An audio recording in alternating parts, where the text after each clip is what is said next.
ಎಲ್ಲ ಸ್ನೇಹಿತರೆ ಹಾಗೆ ಒಳ್ಳೆಯ ಒಂದು ಮಿರರ್ ವ್ಯವಸ್ಥೆ ಇರುತ್ತೆ, ಸೇಫ್ಟಿಗೆ ಅಂತೇಳಿ ಸ್ಟಾಪ್ ಚೈನ್ ಇರುತ್ತೆ, ಅದಲ್ಲದೆ ಚಾರ್ಜಿಂಗ್ ಫೆಸಿಲಿಟಿ,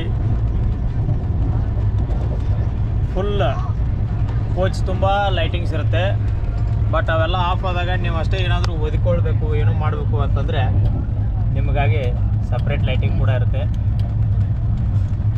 ಈ ಥರ ಅದನ್ನು ಬೇರೆಯವ್ರಿಗೆ ಡಿಸ್ಟರ್ಬ್ ಆಗದೆ ನಿಮಗಷ್ಟೇ ಕೂಡ ಬೆಳಕು ಬೀಳುತ್ತೆ. ಹಾಗೆ ನೋಡಿ, ಪ್ರತಿಯೊಂದು ಸೀಟಿಗೂ ಅದರದೇ ಆದ ಚಾರ್ಜಿಂಗ್ ವ್ಯವಸ್ಥೆ, ಲೈಟಿಂಗು ಇರುತ್ತೆ.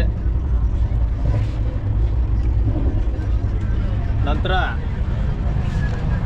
ಈ ಥರ ಒಂದು ವಾಟರ್ ಹೋಲ್ಡರ್ ಇರುತ್ತೆ, ಇದನ್ನು ಆಫ್ ಮಾಡಿ ಇಲ್ಲಿ ನಾವು ನೀರನ್ನು ಸ್ಟ್ಯಾಂಡ್ನಲ್ಲಿ ಇಟ್ಕೋಬೋದು.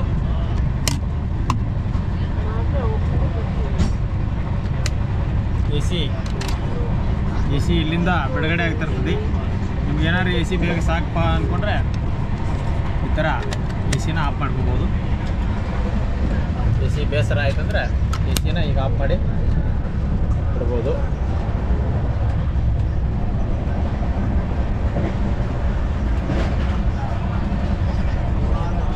ನಿಜವಾಗಿಯೂ ರೈಲಿನಲ್ಲಿ ಪ್ರಯಾಣ ಮಾಡಿದ್ದೀವಿ, ಆದರೆ ಎ ಸಿ ಕೋಚಿನಲ್ಲಿ ಪ್ರಯಾಣ ಮಾಡುವಂಥ ಒಂದು ವಿಶೇಷತೆ ಭಾಳ ವಿಭಿನ್ನವಾಗಿರ್ತದೆ.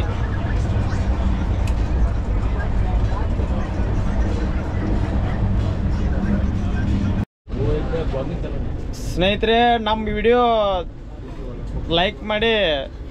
ಇಲ್ಲೊಬ್ಬ ಅಜ್ಜವರು ಏನಂತಿದ್ದಾರೆ ಅಂದ್ರೆ, ನಾನು ನಿಮ್ಮ ವಿಡಿಯೋದೊಳಗೆ ಭಾಗವಹಿಸ್ಬೇಕ್ರಿ, ಅದಕ್ಕೋಸ್ಕರ ನನಗೂ ಸ್ವಲ್ಪ ಮಾತಾಡೋಕ್ಕೆ ಅವಕಾಶ ಕೊಡ್ರಿ ಅಂತ ಹೇಳಿದರು.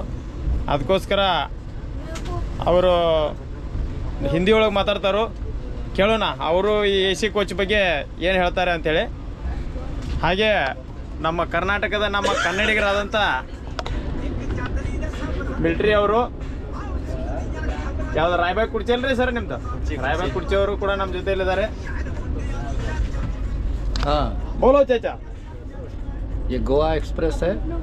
ये हज़रत निज़ामुद्दीन से गोवा तक जा रही है। इसमें मैं निज़ामुद्दीन से पूना तक सफ़र कर रहा हूँ। 20 दिन से मैं इसमें सफ़र कर रहा हूँ और इसमें मैं आगरा, लखनऊ और कानपुर होते हुए मैं दिल्ली आया। दिल्ली से अब मैं गुड़गांव गया हूँ। गुड़गांव से अब मैं वापस पूना जा रहा हूँ। पूना में मैं रहता हूँ, मेरा बेटा वहाँ पर आईटी कंपनी में काम करता है और हम दोनों जो है सीनियर सिटीज़न हैं। हमारी बर्थ 9 और 12 है इस गोवा एक्सप्रेस में। कोच नंबर M3 है और कल शाम तक हम अपने घर पहुँच जाएंगे। पूरा ट्रिप हमको बहुत अच्छा लगा और ये हमारे साथी भी हमको मिले, ये भी बहुत अच्छे थे।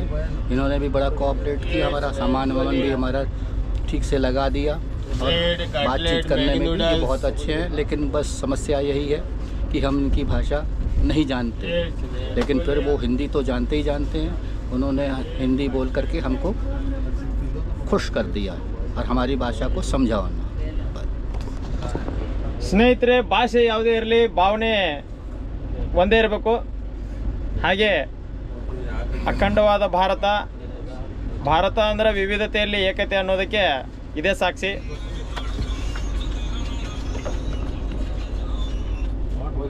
ಅಜ್ಜ ಅಜ್ಜಿ ಬಹಳ ದೂರ ಪ್ರಯಾಣ ಮಾಡಿ ಪ್ರವಾಸ ಮಾಡ್ತಿದ್ದಾರೆ. ಇವರು ಯಂಗ್ಸ್ಟರ್ ಸಿಟಿಜನ್ಸ್ ಅಂತ ಕೂಡ ಹೇಳ್ಬೋದು.